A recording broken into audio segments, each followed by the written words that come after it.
अस्सलामुअलैकुम, this is Moeed Pirzada in Washington. यूं तो बड़ी इंपॉर्टेंट डेवलपमेंट्स हैं, मैं कोशिश करूंगा कि उनका जिक्र भी मैं कर दूं। लेकिन सबसे पहले बहुत ही जो इम्पोर्टेंट पार्ट है इस वीलॉग का, बल्कि समझिए इस वीलॉग का सारा वीलॉग जो है उसका फोकस यही है। मुझे आपसे अपील करनी है, पाकिस्तानी अमेरिकन कम्युनिटी से मुझे बहुत इंपॉर्टेंट अपील करनी है। मुझे आपसे एक बहुत इंपॉर्टेंट इन्फॉर्मेशन शेयर करनी है। आप जहां कहीं भी हैं अमेरिका के अंदर, इसका ताल्लुक अमेरिका से है, पाकिस्तानी अमेरिकन कम्युनिटी के साथ है, इसका ताल्लुक पाकिस्तान से है, पाकिस्तान की सियासत से है, इमरान खान के और तहरीक इंसाफ के मुस्तकबिल से है। बुनियादी तौर पर कहिए कि पाकिस्तान के मुस्तकबिल के साथ इस इंपॉर्टेंट इन्फॉर्मेशन का ताल्लुक है जो मैं अभी आपसे शेयर करने वाला हूं। आप जहां कहीं भी हैं अमेरिका के अंदर, आप अमेरिकन कैनेडियन बॉर्डर के ऊपर हैं, आप न्यूयॉर्क में हैं, आप ओहायो में हैं, आप शिकागो में हैं, आप वेस्ट कोस्ट में कैलिफोर्निया में हैं, सियाटल में हैं, सैन फ्रांसिस्को के अंदर हैं, आप टेक्सास के अंदर ह्यूस्टन में हैं, डैलस में हैं, आप फ्लोरिडा में हैं, ऑरलैंडो के अंदर हैं, आप कहीं और किसी मेन में हैं, ऑगस्टा में हैं, जहां कहीं है आप अमेरिका में, ओक्लाहोमा में हैं, किसी भी जगह पे है, मिशिगन में, इस चीज़ का जो भी आपसे शेयर करने वाला हूँ गौर से सुने। Congressman Greg Kasar of the Texas और उनके साथ कांग्रेसमैन वाइल्ड ने एक बहुत इंपॉर्टेंट लेटर मूव किया है सिग्नेचर्स के लिए। ये लेटर एड्रेस है to the president of United States president Biden and to the secretary of state Tony Blinken. ये डिमांड करता है और इस लेटर में आप सबकी मदद की जरूरत है। मैं अभी आपको एक्सप्लेन करता हूँ। ये letter president of United States से और secretary of state Tony Blinken से ये डिमांड करता है कि जब तक पाकिस्तान के 8 फरवरी के इंतखाबात की स्क्रूटनी ना हो जाए, उसके फॉर्म 45 और फॉर्म 47 को चेक ना कर लिया जाए, उसके लिए एक क्रेडिबल, ट्रांसपेरेंट, शफाफ, ट्रस्टवर्दी मैकेनिज्म सामने ना आ जाए, पाकिस्तान की हुकूमत और वहाँ की रियासत जो है वो सारे फॉर्म 45 को अकाउंट फॉर ना कर ले, to the satisfaction of the people in Pakistan, to the satisfaction of international monitors and observers, उतनी देर तक बाइडन एडमिनिस्ट्रेशन और स्टेट डिपार्टमेंट यूनाइटेड स्टेट्स का जो शहबाज जरदारी हुकूमत बनाई जा रही है पाकिस्तान में, उसकी रिकग्निशन को विदहोल्ड करे। ये ज़हन में रखिए कि अगर अमेरिका इस रिकग्निशन को डिले करता है, विदहोल्ड करने का ये मतलब नहीं है कि हमेशा के लिए उसको विदहोल्ड कर लेगा किसी चीज़ को। अगर उसको विदहोल्ड करता है, डिले कर देता है 15 दिन के लिए, 20 दिन के लिए, 3 हफ्ते के लिए, तो तमाम यूरोपियन ममालिक, बरतानिया, European union, France, Germany, Holland, Denmark, Norway, Australia, New Zealand, Canada, ये सब जो हैं ये इस रिकग्निशन को विदहोल्ड कर लेंगे। पाकिस्तान की हुकूमत किसी भी एक, पाकिस्तान की जो रियासत के इदारे हैं वो किसी एक वेस्टर्न गवर्नमेंट को भी कंपेल नहीं कर पाएंगे। चीन कर लेगा उनको रिकग्नाइज, उसके अलावा कौन करेगा? हो सकता है हिंदुस्तान कर ले उसको रिकग्नाइज, या हो सकता है अफगानिस्तान कर ले इनको रिकग्नाइज, या ईरान कर ले इनको रिकग्नाइज, लेकिन इनको कोई और क्रेडिबल कंट्री रिकग्नाइज नहीं करेगा। ये लेटर बहुत ज़्यादा इंपॉर्टेंट है। मैं भी आपको एक्सप्लेन करता हूँ कि इस लेटर के अंदर मंदजरात, मेन इसके कंटेंट्स हैं क्या और इसमें आप सबका क्या रोल है। आखिर क्या वजह है कि मैं कह रहा हूँ कि पाकिस्तानी अमेरिकन कम्युनिटी से आप जहाँ कहीं हैं, आपसे मुझे ये अपील करनी है। मुझसे ये सारी इन्फॉर्मेशन जो है ये कांग्रेसमैन ग्रेग कसार की टीम ने, जो कांग्रेचुअल टीम है, उन्होंने मुझसे ये इन्फॉर्मेशन जो है वो शेयर की है। ये लेटर को मैं देख चुका हूँ। ये बहुत ही प्रॉपर ऑब्जेक्टिव लेटर है। ये कांग्रेचुअल एड्स ने ये लेटर बनाया है, ये कोई नॉर्मल हमारी तरह के लोगों ने लेटर नहीं बनाया। ये लेटर जिन लोगों ने बनाया है उनको कांग्रेस के एक्चुअल डायनामिक्स जो हैं पता है, उनको स्टेट डिपार्टमेंट के डायनामिक्स पता है। उन्होंने मुझे इन कॉन्फिडेंस के बताया है कि स्टेट डिपार्टमेंट पूरी तरह से तैयार है। जैसे ही शहबाज शरीफ और जरदारी की हुकूमत सामने आएगी, आप समझिए कि चूंकि 29 को इजलास बुलाया गया है, 29 या 30 को अगर गवर्नमेंट पाकिस्तान में बन जाती है, 29 फरवरी को, उसके बाद या 1 मार्च को गवर्नमेंट बन जाती है, उसके फौरन बाद स्टेट डिपार्टमेंट तैयार बैठा है, बाइडन एडमिनिस्ट्रेशन तैयार बैठी है कि इस हुकूमत को रिकग्निशन दे दे। लेकिन इसका रास्ता रोकने के लिए ये जो लेटर है, अगर इसको आपकी सपोर्ट मिलेगी, आप इसके ऊपर काम करेंगे, जो भी मैं आपके सामने रखने वाला हूँ कि क्या काम करेंगे, तो आप बाइडन एडमिनिस्ट्रेशन का रास्ता रोक सकते हैं। क्योंकि ये पाकिस्तान की तरह का सिस्टम नहीं है। ये सिस्टम के अंदर डिफरेंट सेंटर्स ऑफ अथॉरिटी होते हैं। यहाँ जहाँ एक प्रेसिडेंट की अथॉरिटी है फॉरेन अफेयर्स में, वहीं यहाँ के प्रोटोकॉल और कन्वेंशंस हैं कि कांग्रेस की भी एक अथॉरिटी है। कांग्रेस जो है वो स्टेट डिपार्टमेंट के ऊपर और अमेरिका के सदर के ऑफिस के ऊपर जो है वो वजन डाल सकता है। ध्यान में रखिए कि पाकिस्तान में जो कुछ भी हुआ है, स्टार्टिंग फ्रॉम जो पाकिस्तान में जो रिजीम चेंज ऑपरेशन हुआ है इन द अप्रैल ऑफ 2022, उसका बाइडन एडमिनिस्ट्रेशन की स्ट्रेटेजिक ऑब्जेक्टिव्स के साथ बड़ा गहरा ताल्लुक है। उसका पूरे अमेरिका के साथ ताल्लुक नहीं है, उसका कांग्रेस के साथ ताल्लुक नहीं है, उसका FBI के साथ ताल्लुक नहीं है, उसका Khalistan president of United states Biden के साथ ताल्लुक है। मुझे तो शक ये है कि प्रेसिडेंट बाइडन की जो प्रेसिडेंशियल कैंपेन थी, उस कैंपेन के अंदर कुछ ऐसी फंडिंग थी, कुछ ऐसे इंटरेस्ट उस कैंपेन को सपोर्ट कर रहे थे। आप सोच सकते हैं वो कौन से इंटरेस्ट होंगे जिन्होंने प्रेसिडेंट बाइडन को कंपेल किया कि आपने पाकिस्तान की हुकूमत को, वहाँ के प्राइम मिनिस्टर जो है, जो बहुत असर्टिव बनता है, शॉटे मारता है, उसको आपने आइसोलेट करना है, उसको आपने रिकग्निशन जो है डिनाई करनी है। आप ये बिल्कुल कहिए कि अभी हम जिस तरह से रिकग्निशन को विदहोल्ड करने की बात कर रहे हैं, इसी तरह से प्राइम मिनिस्टर इमरान खान की हुकूमत की रिकग्निशन को प्रेसिडेंट बाइडन और व्हाइट हाउस से डिनाइल करवाया गया। आप सोच सकते हैं कि वो कौन सी ताकतें हो सकती हैं जिन्होंने ये काम करवाया। ये फिर मैं आपको किसी और वीलॉग में बहुत तफसील से बताऊंगा। बिकॉज जब प्रेसिडेंट बाइडन प्रेसिडेंट बने 20 जनवरी 2021 को, उसी वक्त से प्राइम मिनिस्टर इमरान खान की हुकूमत को पाकिस्तान की ड्यूली इलेक्टेड गवर्नमेंट जो है उसे एक सर्दमहरी के साथ ट्रीट किया गया, उसे आइसोलेट किया गया, उसे डीलेजिटिमाइज किया गया। इस चीज़ का ताल्लुक बिल्कुल भी कतई तौर पे यूक्रेन के साथ नहीं है, रशिया के विजिट के साथ नहीं है, इमरान खान के एब्सोल्युटली नॉट के साथ नहीं है। इसका अफगानिस्तान के अंदर हाँ उसके साथ हो सकता है, लेकिन बहुत ज़्यादा नहीं है। बहुत ज़्यादा चीज़ें जो पाकिस्तानी पॉलिटिक्स में लोग समझते हैं कि इमरान खान अगर रशिया चले गए उसके साथ कोई ताल्लुक था, यूक्रेन के मसले के साथ कोई ताल्लुक था, कतई तौर पर में ताल्लुक नहीं था। उसकी वजह यह है कि इमरान खान को हटाना का जो पूरा रजीम चेंज ऑपरेशन है वो थ्रू आउट 2021 में उसके ऊपर काम हो रहा था। 2021 के शुरू से उस पर काम शुरू हो चुका था। आप कह सकते हैं कि कहीं जनवरी फरवरी 2021 से उस पर काम शुरू हो चुका था। खुद इमरान खान ऑन रिकॉर्ड थे कि मुझे अगस्त में अंदाज़ा था, मुझे सितंबर में अंदाज़ा था। तो अच्छी तरह से आप समझ सकते हैं कि इसका रूस के साथ, यूक्रेन के साथ, इमरान खान के एब्सोल्युटली नॉट कहने के साथ इसका किसी किस्म का कोई ताल्लुक नहीं है। ये एक डिफरेंट किस्म की रीजनल गेम थी जिसका ताल्लुक प्रेसिडेंट बाइडन की प्रेसिडेंशियल कैंपेन के साथ था। अब ये जो ग्रेग कसार का लेटर है, Greg Kasar, congressman Greg Kasar और कांग्रेसमैन वाइल्ड का जो लेटर है, जो मैं देख चुका हूं, जिसकी सारी तफसीलात मेरे सामने है, ये लेटर क्या डिमांड करता है? सबसे पहले ये लेटर डिमांड करता है कि शरीफ जरदारी हुकूमत जो बन रही है उसकी रिकग्निशन को यूनाइटेड स्टेट्स जो है विद होल्ड करे, उसे डिले करे उस वक्त तक जब तक के पाकिस्तान के अंदर एक ट्रांसपेरेंट मैकेनिज्म नहीं बनता 8 फरवरी 2024 के इंतखाबात की स्क्रूटनी करने के लिए।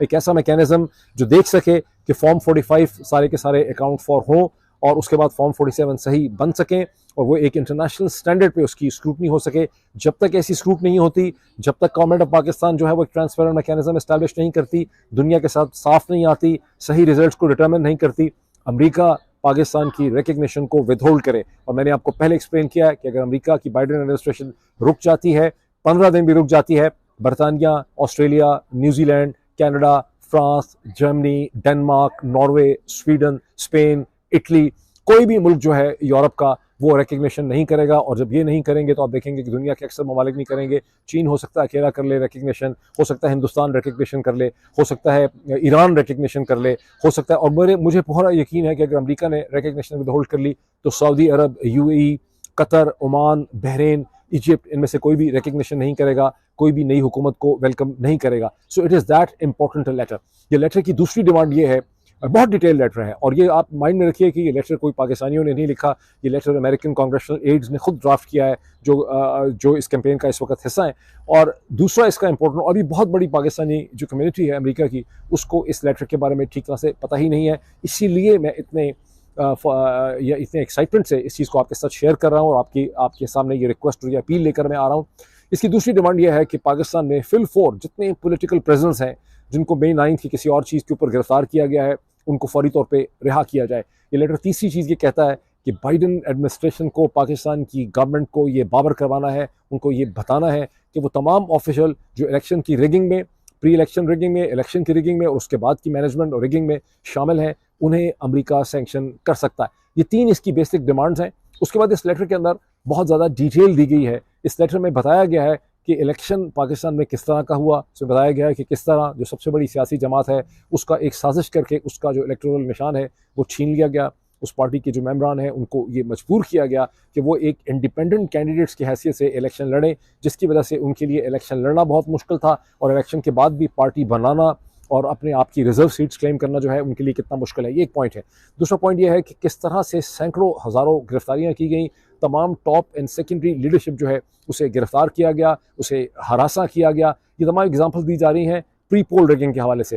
फिर उसमें ये चीज़ बताई गई है कि किस तरह से इमरान खान को इलेक्शन से सिर्फ चंद दिन पहले 3 मुख्तलिफ किस्म की सज़ाएँ दी गई। एक 10 बरस की सज़ा दी गई, एक 7 बरस की सज़ा दी गई, एक उनको 14 बरस की सज़ा दी गई। किस तरह से इद्दत जैसे फजूल चीज़ के ऊपर उनको सज़ा दी गई, ये तमाम चीज़ें जो हैं इस लेटर के अंदर मैंशनड हैं। और ये कि ये सारे केसेस जो हैं ये बिल्कुल बोगस हैं, ये जाली हैं। इसके अंदर रेफरेंसेस हैं इंटरनेशनल मीडिया के क्रेडिबल। इसी लेटर के नीचे तमाम लिंक्स दिए हुए हैं to major publications across the world जिन्होंने पाकिस्तान के इलेक्शन को कवर किया है।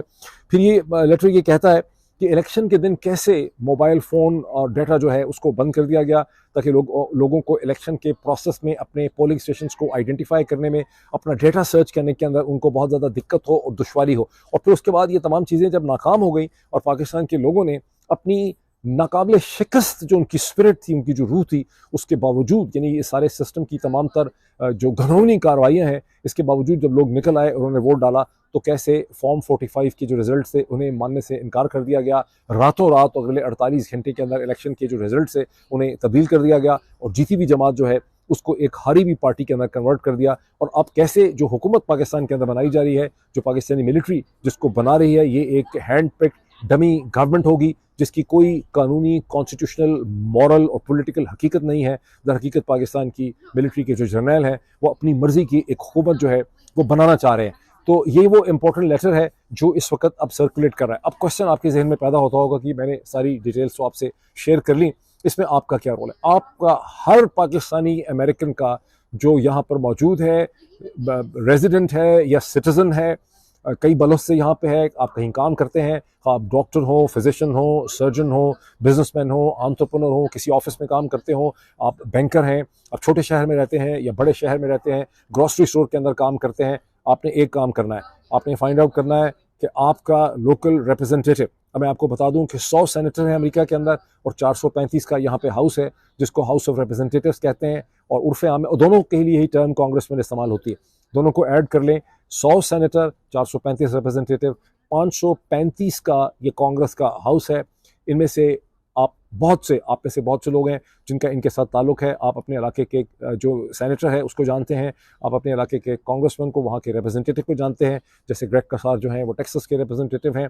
आपने करना क्या है कि आपने कॉल करनी है अपने सेनेटर को, आपने कॉल करनी है अपने कांग्रेसमैन को, आपने उसको ईमेल डालनी है, आपने उसके दफ्तर में कॉल करनी है, ईमेल डालनी है, ख़त करना है, अगर आपके पास फ़ोन नंबर है आपने उसको मैसेज छोड़ना है, अगर वो आपसे बात नहीं हो पा रही आपने उसके कांग्रेचुअल एड को और उसकी टीम को आपने बताना है।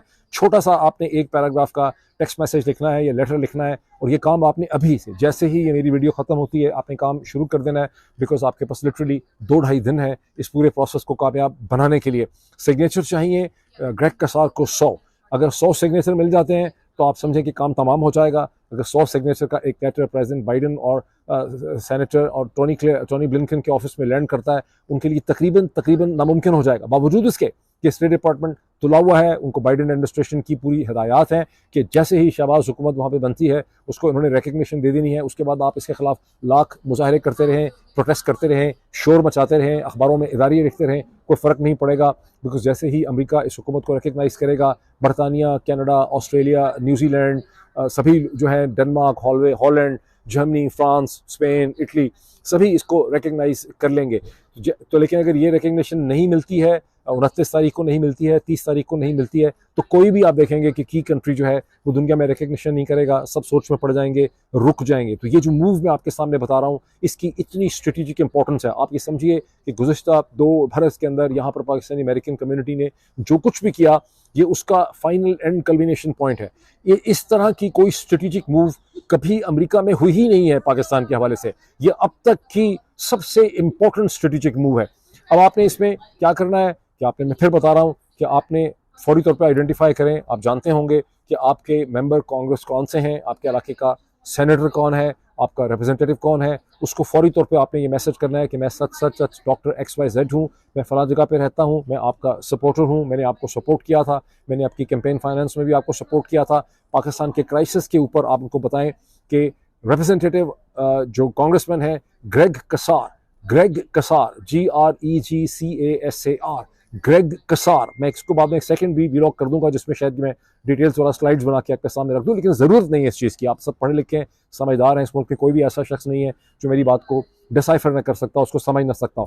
कांग्रेसमैन ग्रेग कसार ने सारी कांग्रेस को, सारी सेनेट को हर सेनेटर और हर रिप्रेजेंटेटिव जो हैं उसके दफ्तर के अंदर ये जो लेटर है ये आ चुका हुआ है। ये इस वक्त उनके कांग्रेसुअल स्टाफर्स के पास है। बहुत से लोग इसको देख चुके हैं, बहुत से लोगों ने इसको नहीं देखा है।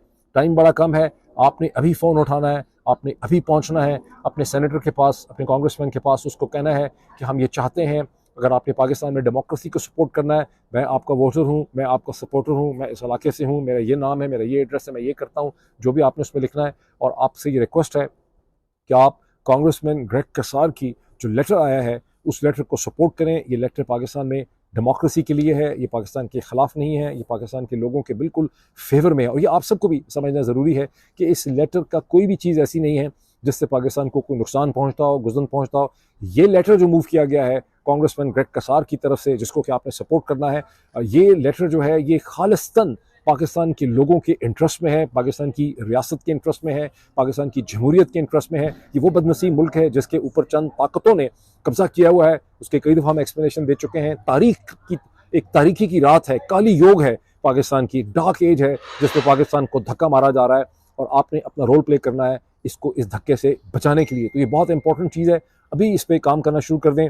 अपने कांग्रेसमैन तक पहुँचें, अपने सेनेटर तक पहुँचें, उनको बावर करवाएं कि कांग्रेसमैन ग्रेग कसार की जो लेटर आपके पास आया, आप चाहते हैं कि उस लेटर को सपोर्ट किया जाए, उसके और इस पर सिग्नेचर्स बहुत इंपॉर्टेंट हैं। और अगले 48 घंटों में अगर 100 के करीब सिग्नेचर यहाँ पे इकट्ठे हो जाते हैं, यानी 50-60 भी अगर हो जाते हैं, आप समझें कि काम हो जाएगा। लेकिन 100 से ऊपर अगर यहाँ पे सिग्नेचर होते हैं तो आप पैरालाइज कर देंगे प्रेसिडेंट बाइडेन की सारी एडमिनिस्ट्रेशन को, आप रास्ता रोक देंगे। सेनेटर आप जो स्टेट डिपार्टमेंट के हेड हैं टोनी ब्लिंकन, उनका आप रास्ता रोक देंगे, बावजूद उसके कि वो शामिल हैं ज़रदारी शरीफ हुकूमत को वेलकम करने के लिए। लेकिन आप उनकी इस वेलकम की जो पूरी कोशिश है इसे आप रोक देंगे। और जब आप इसको रोक देंगे तो आप एक प्लेटफॉर्म प्रोवाइड करेंगे पाकिस्तान के मुस्तकबिल की बेहतर नेगोशिएशन के लिए। अब मैं 2-3 एक और डेवलपमेंट्स का जिक्र कर दूं और मैं दोबारा भी एक वीलॉग करूंगा, इसमें फिर मैं शायद लिख के स्क्रीन के ऊपर आपसे ये डिटेल जो शेयर करूं। मरीम नवाज़ साहिबा, मोहतरमा मरीम नवाज़ साहिबा बिल आखिर पंजाब की चीफ़ मिनिस्टर बन गई। उनका चीफ़ मिनिस्टर बनना जो है ये पंजाब की तारीख़ का एक बहुत बड़ा अलमिया है। वैसे भी अगर कोई डिनेस्टिक पॉलिटिक्स हो और 40 बरस से 1982 से शरीफ ख़ानदान जो है वो पंजाब के साथ जोंक की तरह चिमटा है। और अगर ये सारा प्रोसेस कोई फेयर भी होता, इस प्रोसेस के बारे में इतने शकूक ना भी होते, इस पर इतनी ऑब्जेक्शंस ना भी होती जिनसे आप सब वाकिफ़ हैं, तो भी जो डिनेस्टिक पॉलिटिक्स है वो एक स्कोर्ज है, वो एक इंतहाई खौफनाक चीज़ है। जिस मुल्क में इस तरह की डिनेस्टिक पॉलिटिक्स हो कि 40-40, 50-50 बरस तक एक ख़ानदान जो है उसके सबसे बड़े सूबे के ऊपर हुकूमत करता रहे, बार बार अपने अब बच्चों को भी ले आए, सेकंड जनरेशन को ले आए, फिर थर्ड जनरेशन को ले आए, तो वो मुल्क इंतहाई बदनसीब मुल्क होता है। आप ज़रा अपने पड़ोसी मुल्क भारत को देख लीजिए, उसकी खूबसूरती ये है कि वहाँ का जो प्राइम मिनिस्टर है, वहाँ की जो वक्त की लीडरशिप है, उसका कोई डिनेस्टिक बैकग्राउंड नहीं है। नरेंद्र मोदी पे आपको लाख एतराज़ हो, आप उस पर लाख ऑब्जेक्शन करें, लेकिन नरेंद्र मोदी एक गरीब आदमी का बेटा है जिसने एक आदमी है जो मेहनत करके अपने सियासी शऊर की वजह से, अपने सियासी जद्दोजहद की वजह से उसने रैंक एंड फाइल से प्रोग्रेस किया है। वो 1980s से पहले से भारतीय जनता पार्टी RSS में वो एक्टर था। उसने हर बड़ी जो मूवमेंट और कैंपेन थी उसमें उसने रोल प्ले किया। और फिर एक ऐसी स्टेज आई जब वो गुजरात का चीफ मिनिस्टर बना, उसके बाद सेकंड टाइम चीफ मिनिस्टर बना, कि भारतीय जनता पार्टी ने खुद इस नतीजे पर पहुंची कि हमारा सबसे जो कैरिज्मेटिक लीडर है, हमारा सबसे जो अहम लीडर है, जो वोट पुलर है, जो हिंदुस्तान के आवाम को अपने साथ खड़ा कर सकता है, जो एक फोर्स मल्टीप्लायर होगा, वो नरेंद्र मोदी है। ये वो वक्त था जब पूरी दुनिया की जो लीडरशिप थी जिसने नरेंद्र मोदी को बैन करके रखा हुआ था, 15 के करीब मगरबी ममालिक थे, उन्होंने फौरी तौर पे अपने एम्बेसडर्स भेजे गुजरात के अंदर और जानू तिलमस तय किया नरेंद्र मोदी के सामने, बिकॉज उन्होंने रिकग्नाइज कर लिया कि India is about to speak and once India has spoken, उनको हिंदुस्तान के फैसले को मानना पड़ेगा, सरेखम करना, तस्लीम करना पड़ेगा उसको, उनको एक्सेप्ट करना पड़ेगा उस फैसले को। इसके साथ इस चीज़ को भी देखिए कि अगर वहाँ डिनेस्टिक पॉलिटिक्स रही भी है और डिनेस्टिक पॉलिटिक्स वहाँ पे अब जो है इस वक्त मुश्किल में भी है, लेकिन इसको देख लें कि राहुल गांधी जो है, जो पंडित जवाहरलाल नेहरू का नवासा है, ग्रेट ग्रैंड सन है, बिकॉज वो राजीव का बेटा है, उससे पहले इंदिरा गांधी थी, इंदिरा का, तो अगर वो उस डिनेस्टिक पॉलिटिक्स के नीचे आता भी है, जिसका बहुत ही सेलिब्रेटेड पेडिग्री भी है, उसको पॉलिटिक्स में अपनी जगह बनाने के लिए कितनी जदोजहद करनी पड़ रही है। गुज़िश्ता ये पहली 20 महीने हैं या पिछला साल है 2023 का, जब राहुल गांधी को हिंदुस्तान की पॉलिटिक्स में सीरियसली लिया जा रहा है, और उस सीरियसनेस के पीछे आप देख लें कि राहुल गांधी की कितनी बड़ी जद्दोजहद है। अभी भी ये क्लियर नहीं है कि 2024 के इंतखाबात में राहुल गांधी को क्या मिल पाता है, लेकिन अगर कभी राहुल गांधी हिंदुस्तान का प्राइम मिनिस्टर बनता है या किसी की पोजीशन में आता है तो आपको ये नहीं भूलना चाहिए कि राहुल गांधी की उसके पीछे 20, 25, 30 बरस की एक हकीकी पॉलिटिकल जद्दोजहद है। जब कांग्रेस को हुकूमत मिली भी, कल्चर इस तरह से चेंज हुआ है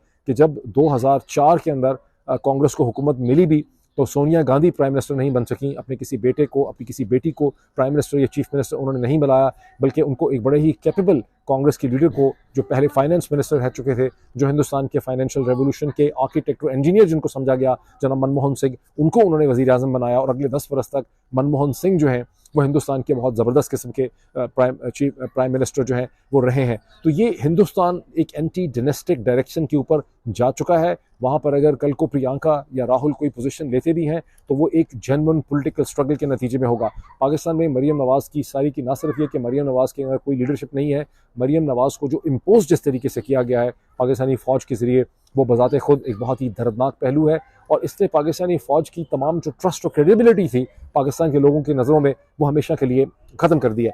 एक दूसरी डेवलपमेंट वो है जहाँ देख रहे हैं कि प्रेसिडेंट जो है उन्होंने समरी के ऊपर साइन करने से इनकार कर दिया है। समरी बगैर साइन के उन्होंने वापस भेज दी है। प्रेसिडेंट पाकिस्तान डॉक्टर आरिफ अलवी का बहुत ही असूली मौक़िफ़ ये है कि जब तक नेशनल असम्बली प्रॉपरली कॉन्स्टिट्यूट ना हो जाए और वहाँ पे औरतों की, माइनॉरिटीज़ की जो रिजर्व सीट्स हैं वो मिल ना जाएँ तहरीक इंसाफ को, उतनी देर तक यहाँ पर असम्बली का इजलास जो है वो नहीं होना चाहिए। ताहम प्रेसिडेंट को रद्द कर दिया गया है। पाकिस्तानी अखबारात से जो बात पता चल रही है कि स्पीकर जो हैं, जो आउटगोइंग स्पीकर हैं जनाब पीपल्स पार्टी के राजा परवेज़ अशरफ साहब, उन्होंने नेशनल असम्बली का इजलास 29 फरवरी को बुला लिया है। तो अगर एक तरफ मैंने जैसे आपके सामने इस सेनेट के इस लेटर की बात की है, कांग्रेस के लेटर की बात की है, तो दूसरी तरफ पाकिस्तान में भी उनको धड़का लगा हुआ है और उन्होंने रेस लगाई हुई है कि जल्दी से जल्दी वो इसको मंजूर करवा लें। और मैं आपको ये भी बता सकता हूँ कि पाकिस्तान की एम्बेसी सरगर्म है। पाकिस्तान की बदकिस्मती से एम्बेसडर जो बड़े सेलिब्रेटेड थे, हम तो बहुत उनकी हमेशा बहुत ही उनको चाहते थे, बहुत उनकी इज़्ज़त करते थे, लेकिन गुज़िश्ता 2 बरस में उन्होंने जिस तरह का पाकिस्तान के ख़िलाफ़ यहाँ पे काम किया है वो बड़ा एक दर्दनाक काम है। पाकिस्तान के ख़िलाफ़ इस हद तक किया है कि उनकी मेरे ख़िलाफ़ कोई अंडरस्टैंडिंग ही नहीं है कि पाकिस्तान क्या है और पाकिस्तान की दुश्मनी क्या है। जिस तरह से वो अलाकार बने हैं इस्लामाबाद के अंदर काबज़ एक ताकतों के, वो एक बहुत ही अफसोसनाक और दर्दनाक मैं कहता हूँ कि चैप्टर है उनकी अपनी लाइफ के अंदर। और जब कभी ये सारा चैप्टर ख़त्म होगा तो वो कभी भी अपने बारे में अच्छा महसूस नहीं कर सकेंगे। सारी उम्र उन्होंने किसी न किसी कॉन्सेप्ट को सर्व करने की कोशिश की थी, लेकिन जिस तरह से गुज़िश्ता 20 महीने में, 2 साल में उन्होंने अपने आप को कंडक्ट किया है, जिस तरह से उन्होंने अपनी वैल्यूज़ के ऊपर और अपनी कन्विक्शंस के ऊपर उन्होंने सरेंडर किया है और पाकिस्तान के बेस्ट पॉसिबल इंटरेस्ट के ख़िलाफ़ उन्होंने काम किया है, this is a painful chapter in the history of ambassador Masood Khan. अच्छा, मूविंग फॉरवर्ड, प्रेसिडेंट के हवाले से जो स्टोरीज़ छपी हैं कि वो बहुत इंटरेस्टिंग है कि डॉन और ट्रिब्यून के अंदर स्टोरीज़ मसलसल छप रही हैं और उसमें डॉन और ट्रिब्यून कह रहे हैं कि तमाम लोग जो है वो प्रेसिडेंट ऑफ पाकिस्तान की बड़ी सख्त मजम्मत कर रहे हैं। अच्छा था कि प्रेसिडेंट ऑफ पाकिस्तान अब जा रहे थे, किसी अच्छे नोट के ऊपर चले जाते, लेकिन जाते जाते प्रेसिडेंट डॉक्टर आरिफ अलवी ने गन कर दिया है। प्रेसिडेंट डॉक्टर आरिफ अलवी जो कुछ कर रहे हैं वो ज़ाती खुदगर्जी में कर रहे हैं, एक पार्टी के कैंडिडेट बन के कर रहे हैं। मैं हैरान इस चीज़ पर हुआ कि ये डॉन और ट्रिब्यून, अब आप देख लें कि डॉन और ट्रिब्यून का कैरेक्टर क्या है, इन बेचारों की टोटल औकात और इनकी हकीकत क्या है। बड़े बड़े अखबार बने फिरते हैं यहाँ पे, जो इनको हुक्म आया है वो इन्होंने स्टोरीज छाप दी हैं और इन स्टोरीज़ के अंदर इन्होंने लिखा हुआ है कि तमाम एक्सपर्ट्स का ख्याल है। आप कभी हुआ ही नहीं कभी दुनिया में कि तमाम एक्सपर्ट्स की एक ही ओपिनियन हो। ये डॉन और ट्रिब्यून की जो स्टोरी इस तरह की छापी जाती है उसमें कोशिश ये होती है कि अपनी मर्ज़ी के एक्सपर्ट्स को ला के वहाँ परेड किया जाए और जिस किस्म की ओपिनियन भाई लोग कह रहे होते हैं वो उनसे ले ली जाए। एक ऐसे एक्सपर्ट जिनको बार बार इस्तेमाल किया जाता है इलेक्शन के इशू में, बदकिस्मती से जनाब पिलदैत के बिलाल महबूब हैं, जिनकी मैं कम अज़ कम पिछले 15-20 बरस में, जब से मैंने टेलीविज़न के कैरियर का आगाज़ किया पाकिस्तान के अंदर 2007 से, कई दफ़ा उनके साथ बात करने का मौका मिला। उन्होंने टेलीविज़न के प्रोग्राम्स में आए, उन्होंने हमारी बड़ी मेंटोरिंग की, उनसे बड़ी डिस्कशंस हुई और मैं उनकी बहुत रिस्पेक्ट करता रहा हूँ। अब बदकिस्मती से मज़ीद नहीं कर सकता। पिछले कई व्लॉग्स में मैंने बहुत ही इज़्ज़त के साथ उनका नाम लिया, मैंने उनको रेफ़र किया, उनके कॉलम्स को भी रेफ़र किया, कई दफ़ा उनसे बात भी की। I was always very impressed of him. लेकिन मैं इम्प्रेस उनसे क्यों था? मैं उनसे एक ग्रजिंग रिस्पेक्ट थी। मैं ये समझता था कि अहमद बिलाल महबूब का एक प्रिंसिपल पोजीशन है पाकिस्तान के इस्टेब्लिशमेंट के ऊपर। वो ये समझते हैं कि पाकिस्तान के इस्टेब्लिशमेंट की पाकिस्तान की पॉलिटिक्स के अंदर इंटरफेरेंस नहीं होनी चाहिए और उनका इसके हवाले से एक असूली मौक़िफ़ है, प्रिंसिपल स्टैंड है। वो एक जेन्युइन डेमोक्रेट हैं। उनका पिलदा जो है वो डेमोक्रेसी को सर्व करने के लिए है, खा फंडिंग उसकी अमेरिका से हो, यूरोपियन यूनियन से हो, बरतानिया से हो, मिडल ईस्ट से कहीं पे हो। लेकिन मैं समझता था कि he is a man of great conscience, he is a man of great conviction. लेकिन गुज़िश्ता 2 साल में मैंने बतदीद देखा कि उनकी कोई कन्विक्शन नहीं है, उनका कोई पॉइंट ऑफ व्यू नहीं है, जो ताकतें चाहती हैं वही उनकी पोजीशन होती है। फॉर इंस्टेंस इस वक्त पाकिस्तान में जो भी गन किया गया है जमहूरियत के साथ, जो जमहूरियत का कत्ल किया गया है, वो जमहूरियत का कत्ल पाकिस्तान की इस्टेब्लिशमेंट कर रही है। अहमद बिलाल महबूब कोई छोटे से बच्चे तो नहीं कि उनको ना पता हो कि पाकिस्तान के अंदर क्या हो रहा है, लेकिन हर मौके के ऊपर अगर आप उनकी ओपिनियन देखें तो उनकी ओपिनियन पाकिस्तान के बेस्ट इंटरेस्ट के खिलाफ होती है, उनकी ओपिनियन पाकिस्तान की जमहूरियत के खिलाफ होती है, उनकी ओपिनियन और अपनी एक्सपर्टीज़ को सेल किया जा रहा है, उनको बार बार परेड किया जाता है, उनको एक अथॉरिटी के तौर पर परेड किया जाता है, जो हर दफ़ा आके कहते हैं कि ये गलत हो रहा है, ये सही हो रहा है, और जो कुव्वतें और इक़्तिदार और पावर सेंटर्स चाहते हैं वही अहमद बिलाल बोल देते हैं। अच्छा, एक हो गई बात। अब इसके साथ एक और इंटरेस्टिंग डेवलपमेंट ये देखिए कि क्योंकि बहुत सी चीज़ें हो रही होती हैं, उनको समझना बहुत ज़रूरी होता है। फैसल बाड़ा साहब जो हैं वो बसलसल, मैंने और भी बहुत सी चीज़ों की बात करनी थी लेकिन वक्त नहीं है क्योंकि 25 मिनट हो गए हैं इस वीडियो को। फैसल बाड़ा साहब जो हैं उन्होंने मरीम नवाज़ के ख़िलाफ़ एक स्टेटमेंट बड़ी सख्त किस्म की दे दी है और फिर वो स्टेटमेंट पाकिस्तान के अंग्रेज़ी अखबारों में हेडलाइन के तौर पे छप भी गई है। आजकल फैसल बाड़ा की कोई ऐसी सियासी, कानूनी, ऑफिशियल पोजीशन तो है नहीं कि अगर वो एक ट्वीट करें और उस ट्वीट के ऊपर एक न्यूज़ स्टोरी बने। तो अब इससे खुद सोचें, यही मैं जो डॉट कनेक्टिंग है मैं चाहता हूँ कि आप अपने अंदर डेवलप करें कि फैसल बाड़ा की कोई ऐसी पोजीशन है ही नहीं है कि फैसल बाड़ा के ट्वीट के ऊपर एक स्टोरी बन जाए। मेरे ट्वीट के ऊपर क्या स्टोरी बन रहा है, बनाएगा डॉन वाला, ट्रिब्यून वाला। फैसल बाड़ा की भी कोई आज पोजीशन नहीं है, वो एक डिस्क्रेडिट किस्म के फॉर्मर पीटीआई के मेंबर हैं, एक फॉर्मर मिनिस्टर हैं, कि इस वक्त कोई भी पॉलिटिकल सिस्टम के अंदर किसी भी किस्म की हैसियत नहीं।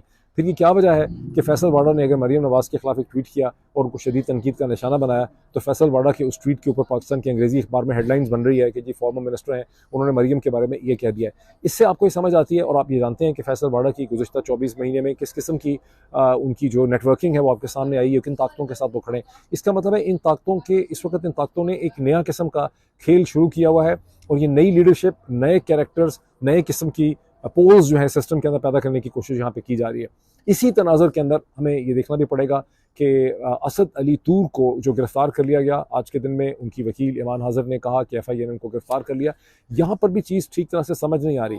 क्या असद अली तूर एक बहुत ही बोल्ड कॉन्शेंशियस कमेंटेटर की हैसियत से इमर्ज कर गए हैं? अगर ऐसा है तो ये बहुत ही ज़बरदस्त ट्रांसफॉर्मेशन है, उनका माइंड जाग गया है, क्योंकि इससे पहले वो मुसलसल काजी फ़ाइज़ ईसा साहब को सपोर्ट करते रहे और अगर वाकई है कि काजी फ़ाइज़ ईसा साहब ने जब बल्ले वाला फ़ैसला किया तो उसके बाद असद अली तूर ने एक असूली मौक़िफ़ उनके ख़िलाफ़ ले लिया, फिर तो बहुत ही जुर्रत से, बहुत ही बोल्डली उन्होंने लिया है, फिर तो पाकिस्तान की लैंडस्केप के अंदर उनका बड़ा नाम होगा। लेकिन अगर इसके पीछे किसी धड़े की पॉलिटिक्स है, क्योंकि जो जिस तरह से उनको गिरफ्तार किया गया उसमें क्या मकसद सारे सोशल मीडिया को डराना है, क्या उनको गिरफ्तार करके डिसफंक्शनल करना है, या इसका मकसद यह है कि उनको एक लीडरशिप की पोजीशन में लाया जा रहा है? बिकॉज अगर FIA गिरफ्तार करती है तो और 5 दिन 6 दिन के बाद जुडिशल पे भेजना पड़ेगा, जुडिशल से फिर उनकी रिहाई हो जाएगी।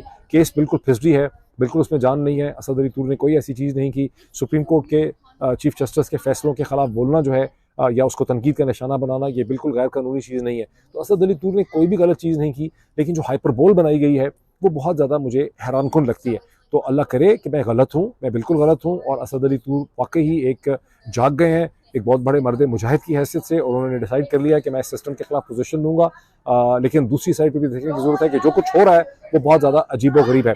बहरहाल इतना ही, फिर आपसे मुलाकात होती है। जो मेरी रिक्वेस्ट है कि ग्रेग कसार की आपने फ़ोन उठाना है, आपने पहुँचना है to your congressman, to your senator, उनको कहना है आपने कि ग्रेग कसार का जो लेटर है उसके ऊपर साइन करें, उसे सपोर्ट करें पाकिस्तान में डेमोक्रेसी की खातिर। Thank you.